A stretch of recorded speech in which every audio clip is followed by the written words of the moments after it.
Uma discussão do nosso curso de Biologia, né? E como a gente falou na última vez, a gente vai começar a entrar nesse tópico de máquinas moleculares.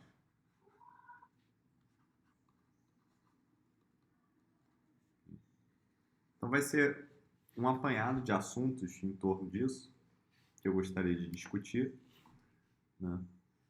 E para a gente entender isso, né, a gente vai ter que entender como é que é a física dentro da célula, né? E ela é muito diferente do que a gente está acostumado no nosso dia a dia, né, nas nossas escalas humanas. Então, por exemplo, a gente está familiarizado com gravidade, né? Então tem o chão, tem uma bolinha aqui. Se eu largar essa bolinha de uma certa altura, né, ela vai cair sob a ação da gravidade, né? E isso é um movimento macroscópico, né? Isso é um movimento macroscópico,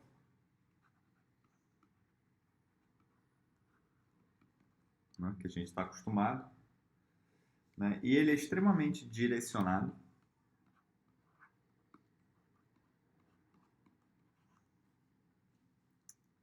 E o movimento dele é muito puro, né? A gente sabe onde ele está indo, a gente sabe o que ele vai fazer, ele está simplesmente... O fato de que ele é direcionado é porque tem uma força, tem um campo vetorial aqui, que é o campo da gravidade, que faz com que ele vá numa direção preferencial. Okay? No mundo microscópico,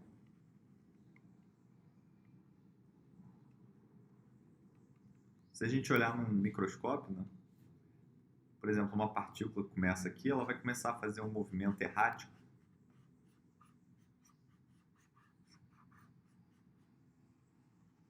que é o que a gente chama de movimento browniano.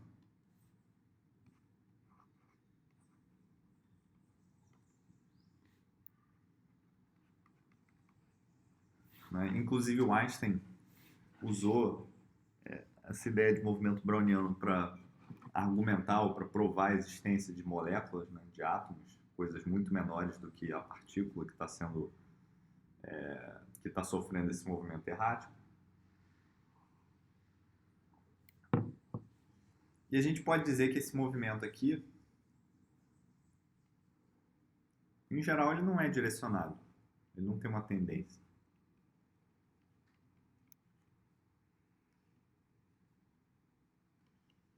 E a gente não sabe direito o que vai acontecer com a partícula, então tem uma mistura, né, uma espécie de estado misto por trás desse cara daqui. Né?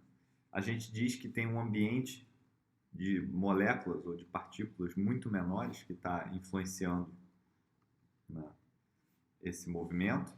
E se eu olhar para isso daqui com uma lupa, eu vou ver que, na verdade, eu tenho lá a minha bolinha, minha partícula, e eu tenho partículinhas muito menores que fazem parte do ambiente, que estão batendo nela o tempo todo.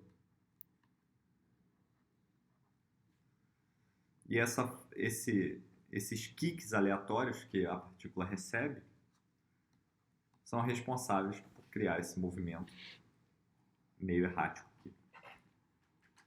Okay. Então a gente esperaria que no mundo microscópico a gente não teria coisas, né, como uma partícula caindo sobre a ação do campo gravitacional, que é altamente direcionado. Não é de se esperar muito. No entanto, a gente tem coisas do tipo quinesina,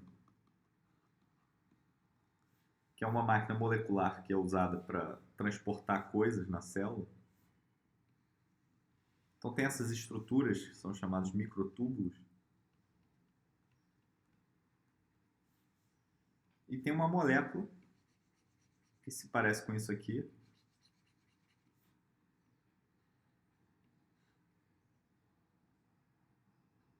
Ela carrega coisas. Então tem aqui carga. Né? E ela anda pela célula. Ok? Então a gente tem movimento direcionado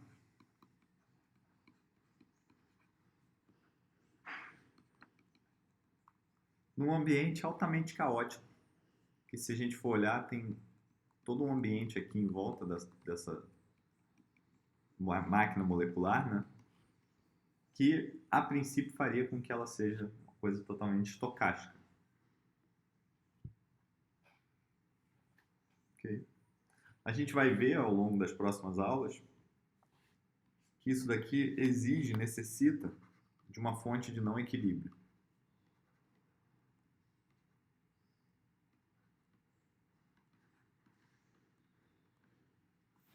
Okay?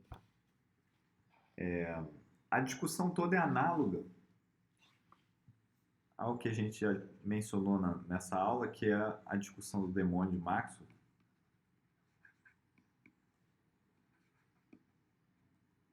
Okay? O demônio de Maxwell, ele é um experimento pensado, né, pelo Maxwell para tentar entender a fundo, né, a segunda lei da termodinâmica. Então a ideia é que você tem uma criatura aqui, um demôniozinho, um tridente, né, e a gente tem moléculas de gás em equilíbrio, então tem tantas moléculas para cá quanto para cá, seguindo uma distribuição de Boltzmann. E toda vez que o demônio vê uma molécula que vai passar dessa câmara para essa, ele abre essa portinhola e deixa ela passar. Se tiver uma molécula dessa câmara que quiser passar para aquela, ele não deixa passar. Então a ideia, né, é que depois de um tempo, o demônio de Maxwell consiga colocar todas as moléculas de um lado só da câmara. E isso está em aparente violação com a segunda lei da termodinâmica, porque você não vê, de repente, todas as moléculas de ar na sua sala indo para um canto do quarto. Porque o número de microestados que correspondem a essa configuração aqui é muito menor do que o número de microestados que correspondem a essa configuração. Então, se você passeia pelo espaço de fase, a probabilidade de você continuar numa configuração que macroscopicamente se parece com um gás em equilíbrio assim, é muito maior do que a probabilidade de você ter uma flutuação ou de acontecer alguma coisa que faça com que todas essas moléculas de repente vão para um lado, né? Então, a moral dessa história, né, é que o demônio de Maxwell precisa também de não equilíbrio.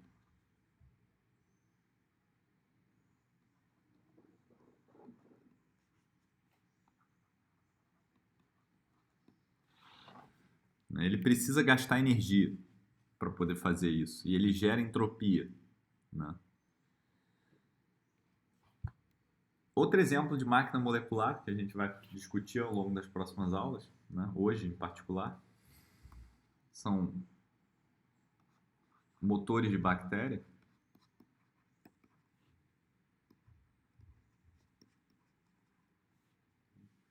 Então a gente já viu nossa bactériazinha E. coli, né? Ela tem um flagelo aqui e ela usa esse flagelo para nadar. Então ela pode ir para uma determinada direção e ela está sujeita ao mesmo movimento browniano, né, que a gente estava falando, mas ela tem movimento direcionado.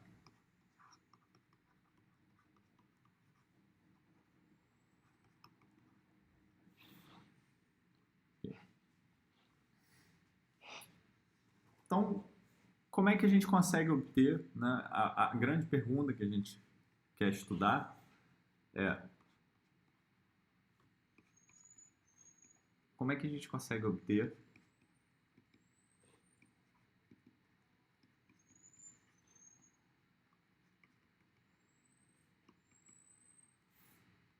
movimento direcionado num ambiente browniano.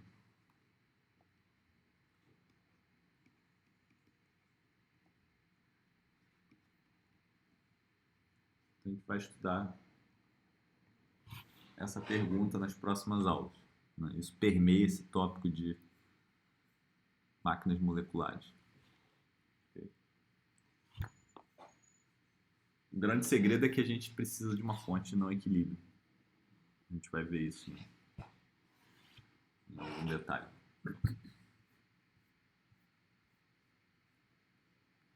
Okay? Mas hoje eu queria gastar o dia falando um pouco sobre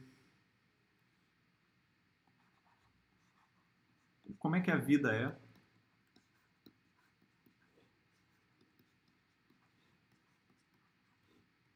para uma bactéria.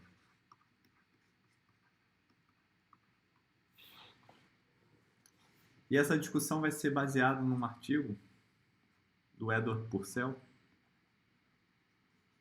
que alguns de vocês talvez conheçam. É um artigo muito famoso, que é Life at Low Reynolds Number.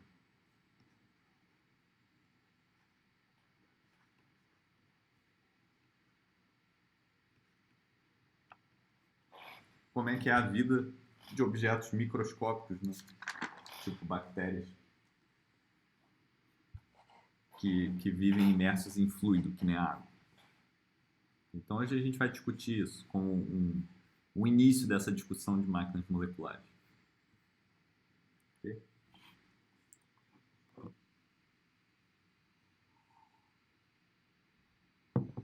Então a bactéria está lá imersa num ambiente, né? Vou desenhar aqui um objeto aqui que pode simbolizar uma bactéria, né? Esse objeto ele vai ter dimensão A, okay? E ele está imerso num fluido que tem viscosidade eta e densidade ρ. Esse é o fluido aqui em volta. Okay? Então, eta é a viscosidade e ρ é a densidade do fluido. Okay? Deixa eu lembrar para vocês o que é viscosidade, que é uma coisa que a gente meio que negligencia durante o curso de física, né? Viscosidade é uma quantidade que mede o quão grosso um líquido é, né? Então a gente fala que o mel é mais viscoso que a água, né? Ela mede a resistência que o líquido tem a se deformar.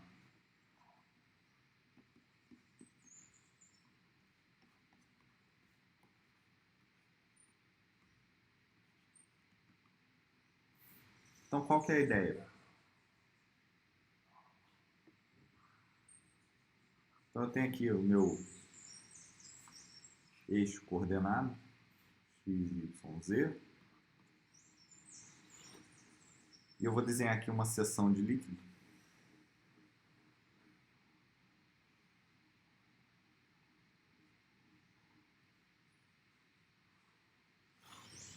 Desse jeito. E eu vou seccionar ele, que nem a gente sempre faz em cálculo, em várias seções.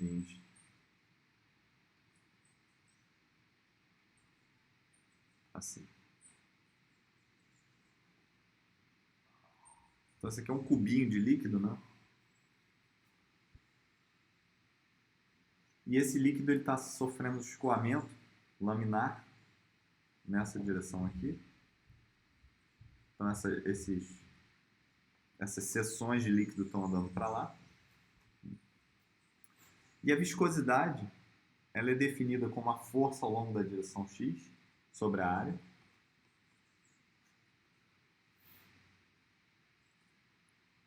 De cada uma dessas seções. Divididos pelo gradiente da velocidade ao longo da direção y. Então, eu posso imaginar que aqui tem uma parede, né? E que o líquido está escorrendo para cá. E a viscosidade dele é dada por essa quantidade aqui. Então, isso mede, né? Isso mede a taxa Isso é uma medida, num certo sentido, né, da resistência que ele tem em se deformar.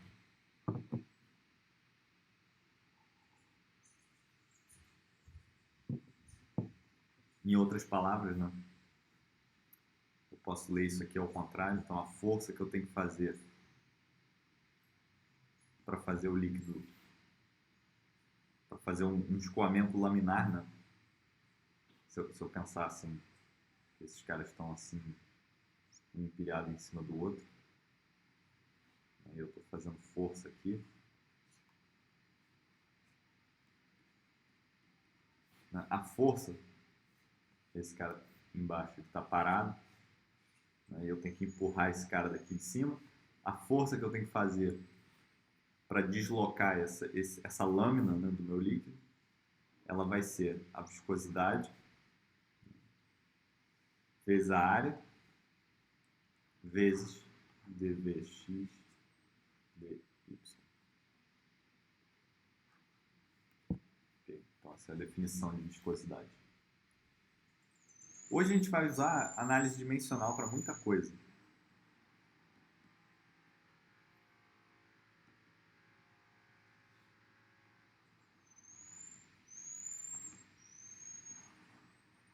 Né? Então, qual é a dimensão da viscosidade? Então, a dimensão desse cara é massa por comprimento vezes tempo. Okay? Você pode descobrir essas dimensões olhando para essa expressão aqui. É fácil.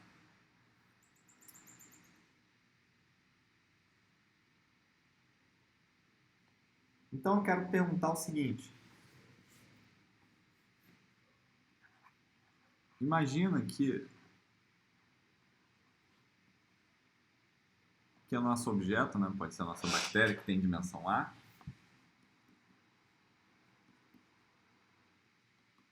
está navegando por um fluido, está fluindo,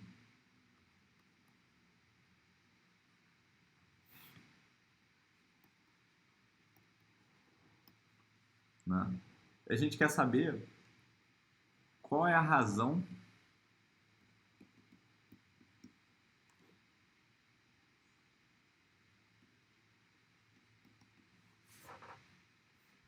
de forças inerciais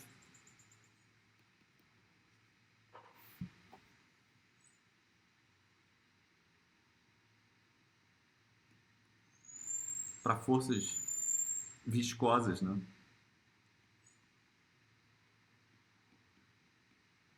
que o nosso objeto vai sofrer.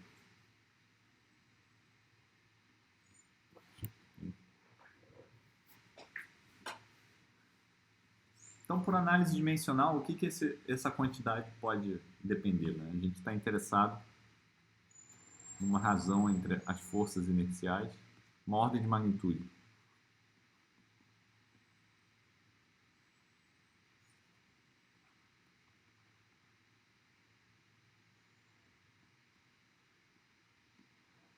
Né? Isso aqui tem que depender da dimensão do objeto, da velocidade com a qual o objeto se move, da densidade e da viscosidade do líquido. Okay. Isso aqui, eu vou chamar isso aqui de R, esse parâmetro de Reynolds.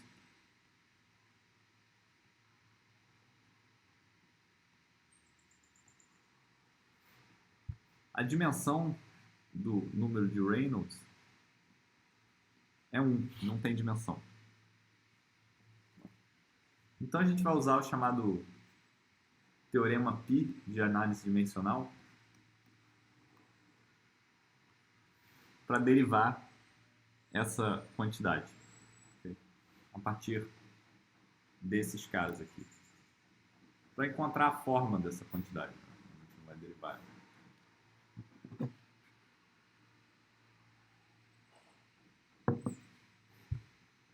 Então, A tem dimensão de comprimento V tem dimensão de comprimento por tempo. Rho tem dimensão de massa por comprimento ao cubo. E eta tem dimensão de massa por comprimento vezes tempo. Então, se eu pensar um pouquinho, a única quantidade que eu posso formar com essas quantidades aqui, que não tem dimensão de nada, tem essa forma que é A vezes V vezes Rho sobre eta. E esse é o número de Reynolds. E eu posso escrever isso aqui como sendo A vezes V divididos por μ, onde μ é o que eu vou chamar de viscosidade cinética.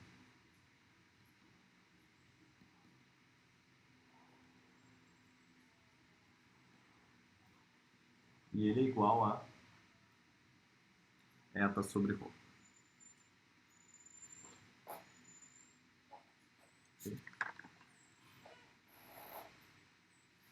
Então, esse número de Reynolds, ele é a razão entre forças inerciais,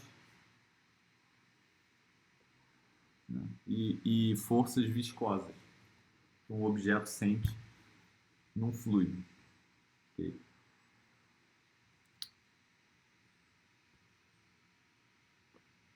Se o número de Reynolds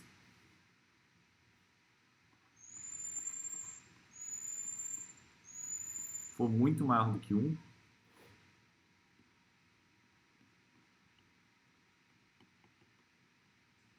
as forças inerciais que um objeto sente são muito maiores do que as forças viscosas. Esse é o caso para nós aqui na nossa atmosfera. Se a gente sair correndo e pular num skate, por exemplo, né, o skate ele vai continuar andando por inércia, né, mesmo que a gente não esteja pedalando, ou que a gente não esteja dando impulso para ele. Então ele continua, né, porque viscosidade é muito pequeno nesse nosso ambiente aqui. A gente não tem problema, né? Mas se o número de Reynolds for muito menor do que 1, a inércia é muito menor do que a viscosidade. Então seria o caso de uma geleia, né? Tentar andar de skate submerso numa geleia. Não dá, né? Porque você vai tentar pegar um impulso, mas você desacelera muito rápido. Porque você está num meio muito viscoso. Então a vida, né, num ambiente com número de Reynolds alto é muito diferente da vida num ambiente com número de Reynolds baixo.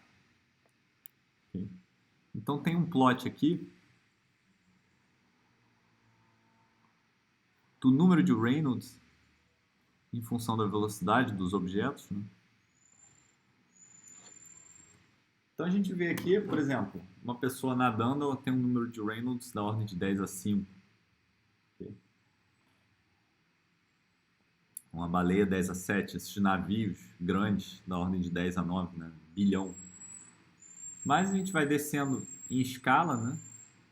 Como o número de Reynolds depende da dimensão do objeto, né? Que é melhor olhar por aqui, a dimensão vezes a velocidade divididos pela viscosidade cinética, né? Conforme a gente vai descendo em dimensão, o número de Reynolds vai descendo. E para a bactéria, o número de Reynolds é da ordem de 10 a menos 5.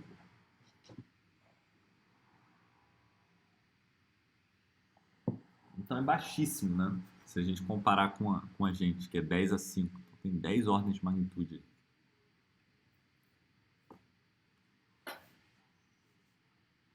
Então, para a bactéria,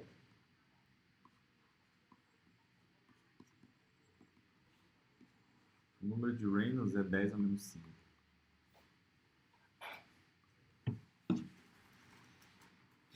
Então, bactérias não sabem sobre FOMA.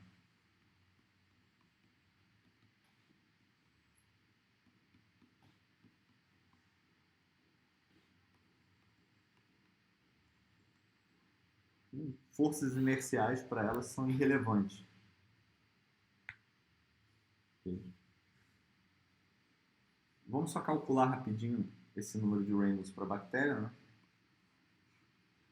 Então, nossa bactéria ela tem da ordem de 10 microns de tamanho e ela nada a uma velocidade de 30 microns por segundo. A viscosidade cinética da água é 10 a menos 2 centímetros quadrados por segundo. Então a gente pode combinar isso no número de Reynolds. Isso aqui vai dar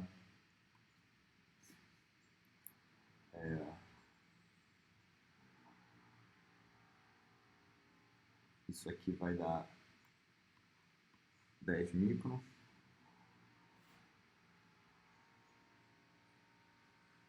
vezes 30 microns por segundo divididos por 10 a menos 2 vezes 10 a menos 4 vezes 10 a 12 micrometros por segundo. Isso daqui é da ordem de 10 a menos 5. Eu não quero usar 10 microns, eu quero usar 1 micron.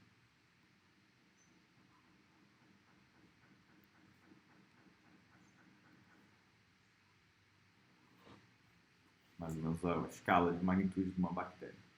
Okay? Então, vamos fazer essa conta. Só converter essa unidade aqui para micron.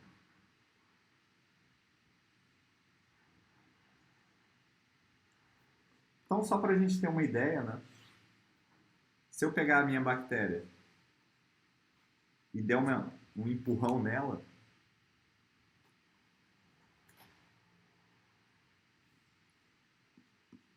quanto tempo demora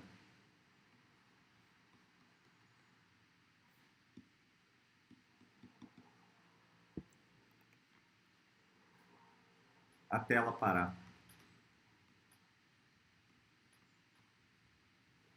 Okay. Então, é a segunda lei de Newton, né? Então, a segunda lei de Newton vai ser mx dois pontos mais gama x ponto.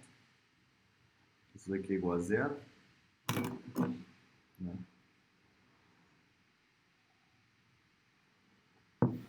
Eu posso chamar x ponto de v.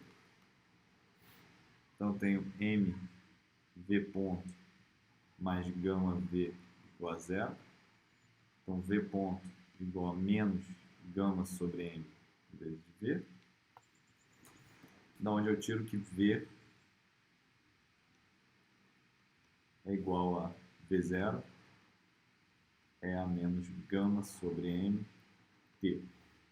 Então, eu posso chamar isso aqui de v0 é a menos t sobre tal, né? Para exponencialmente, onde esse tal vale m sobre gama. E aí eu posso invocar a chamada lei de Stokes.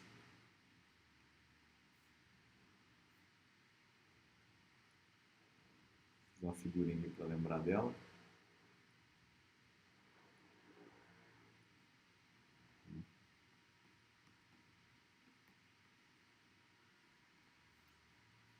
Que diz quanto que é o valor desse gama, né, para um objeto de dimensão A. Então, isso vem de você resolver, né, essa lei de Stokes, né, condições de fronteira para as equações de Navier-Stokes, basicamente. Isso daqui acaba sendo 6π eta vezes A.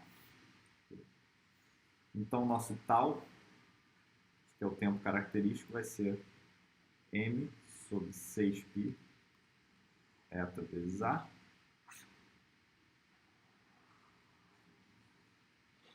Okay. Então, para a bactéria, quanto que dá isso? A massa vai ser da ordem de 10 a menos 15 kg. A dimensão é da ordem de 1 a 10 microns, né? Vamos usar 10 agora. E a viscosidade é da ordem de 10 a menos 3. Bom, vou usar essas unidades aqui, Pascal vezes segundo, mas isso também é da mesma unidade, né, de viscosidade, que é massa por comprimento vezes tempo. Né? E juntando isso tudo aqui, a gente obtém tal da ordem de 0,5 microsegundos. A distância que ela vai ter que percorrer, vocês podem calcular integrando essa equação aqui agora. Não é uma equação fácil de integrar. A distância que ela vai percorrer é da ordem de Angstrom. Ou seja, se eu der um kick numa bactéria, é como se ela estivesse imersa num melaço. Né? Então, para bactérias, a inércia não tem sentido nenhum. Ela não joga nenhum papel.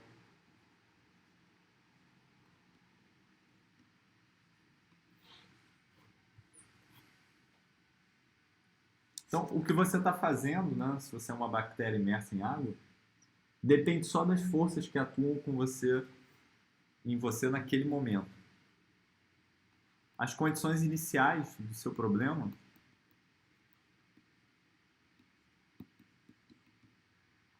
são irrelevantes.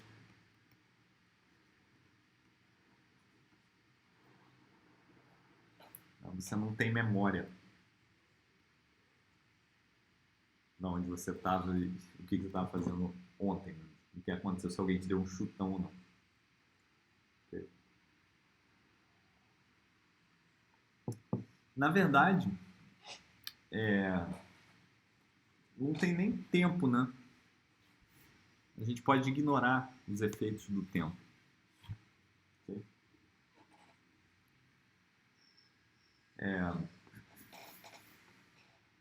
Eu queria introduzir só, né, tem essas equações de Navier-Stokes,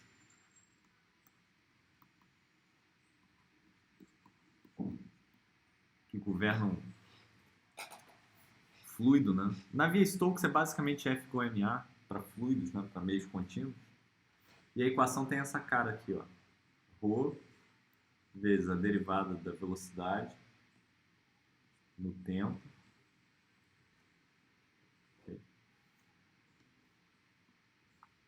Vou implicitamente ser um vetor, então não vou ficar botando vetor. Okay. Mais o produto escalar da velocidade pelo gradiente. Né? Esse cara aqui. Pelo operador gradiente. Isso aqui é igual a menos gradiente da pressão no fluido, mais um termo de força de viscosidade. Dessa forma aqui. Então, essa equação de Navier-Stokes. Ok? Então, a gente pode escrever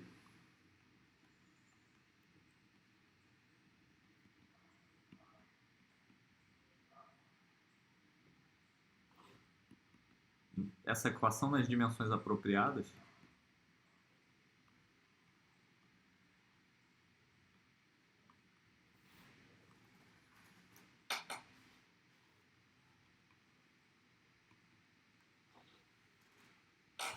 Então, vou introduzir uma dimensão de comprimento, L, uma dimensão de tempo, T0. Né? Isso define uma velocidade, que é L sobre T0. E uma dimensão de pressão, T0. Okay. Como é que fica Navier-Stokes nessas dimensões? Eu vou escrever ρ V0 sobre T0, dV sobre dt til. Vtil e Ttil são a velocidade e o tempo normalizados nessas unidades aqui especiais que a gente está introduzindo, mais V0 til ao quadrado sobre L, aqui eu vou ter Vtil, e isso tem que ser igual a menos P0 sobre L, gradiente til da pressão til, aqui tem um til também, mais eta V0 sobre L quadrado nada tio quadrado V tio. Então, estou escrevendo essas equações nessas unidades, né? E eu posso puxar esse cara para fora, né? Se eu substituir T0 aqui igual a L sobre V0, né? Então, eu vou ter que ρ L V0, dividindo todo mundo por eta agora. Isso daqui vai ser dV tio sobre dt tio mais v tio escalar. Gradiente v tio. Isso é igual a menos P0 L sobre eta V0.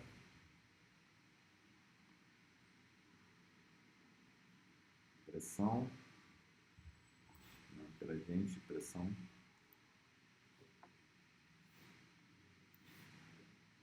Mais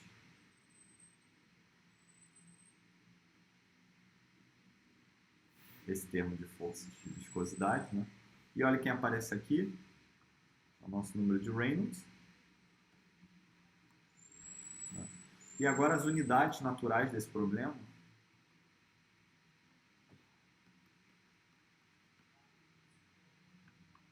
são quando P0 vezes L sobre eta V0 é igual a 1. Então, estou definindo essas unidades, né? E aí as equações de Navier-Stokes ficam como sendo o número de Reynolds vezes esses termos inerciais, né? Isso aqui é um termo de F igual a MA, né? Então, se vocês lembrarem aqui, né? Isso daqui é como se fosse a massa, isso daqui é como se fosse a aceleração, né? Derivada da velocidade. Tem esse termo aqui que é um fluido, né? Mas é a mesma coisa que MA, tá certo? Então, vou ter isso aqui mais V tio, nada tio, V tio. Isso é igual a menos nada tio, V tio, mais nada tio quadrado, V tio. Então, se o número de Reynolds for muito menor do que 1, esse termo vai a zero.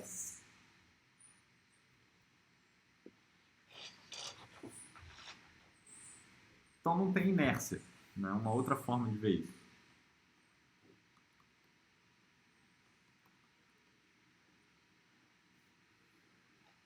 Então a equação de Navier-Stokes vira essa coisa aqui.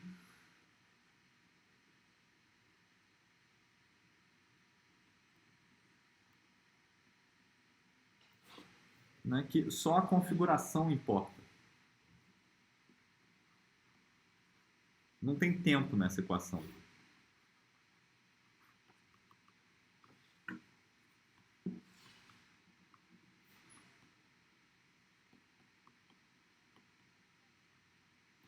Então, se eu estiver nadando, né, se eu for um objeto que quer nadar, um certo fluido, né, o que é nadar? Nadar, né, o objeto ele introduz condições de fronteira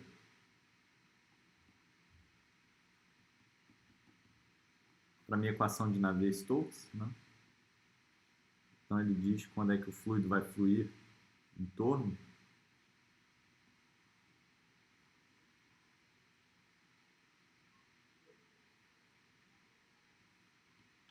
Né? Então, quando eu mudo a minha configuração aqui,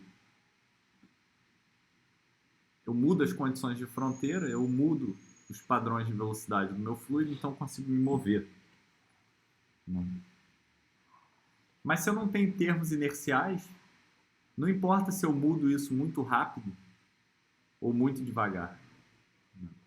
Porque quando a gente nada, a gente impulsiona o nosso braço para trás muito rápido.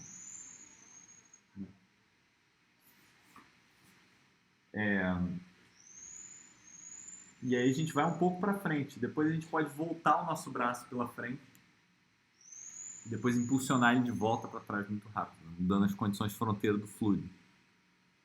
Mas se você está num número de Reynolds baixo, né, e você só tem 1 grau de liberdade, por exemplo, essa concha aqui,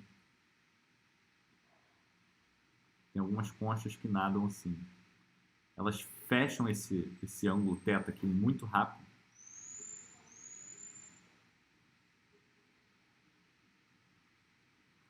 Né? E isso impulsiona elas para frente. Mas como o Purcell aponta, né, tem esse teorema que ele chama de teorema do the Scallop Theorem.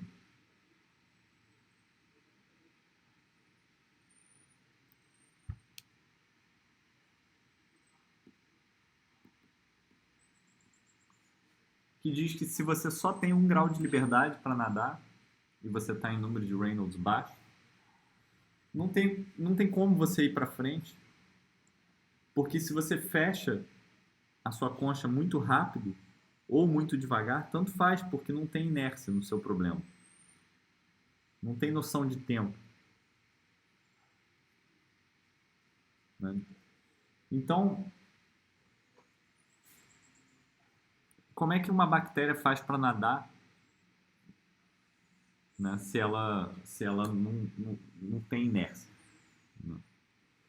E aí tem toda essa ideia, né, que vocês podem olhar no artigo do Purcell, que você consegue fazer movimento para frente se você tiver mais de 1 grau de liberdade. Então ele propõe, por exemplo, um animal que é feito por essas hastes aqui, né, bem físico, e aí você caminha no espaço de configurações desse animal segundo essa figura aqui.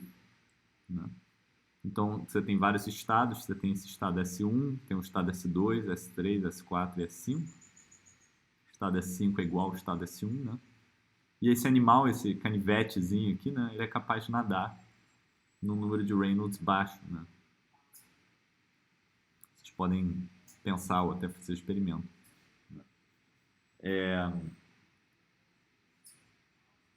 Outra possibilidade, né, que é o que acontece com as bactérias, é que esse motor, esse flagelo aqui, ele atue como um parafuso. Né? Então ele vai girando, né? Você vai gastando energia nesse motor para ele girar, e conforme ele gira, né, você é impulsionado pela frente, como se você estivesse parafusando, né, nesse meio viscoso que você está. Okay? Então a gente está vendo que o mundo lá embaixo das bactérias, né, é vastamente diferente do nosso. Então na aula que vem a gente vai discutir como é que as bactérias usam não equilíbrio, gastam motor para fazer, gastam energia para fazer esse motor impulsionar elas nesse meio viscoso. Okay? Então vou ficar por aqui por hoje e a gente se encontra na próxima aula.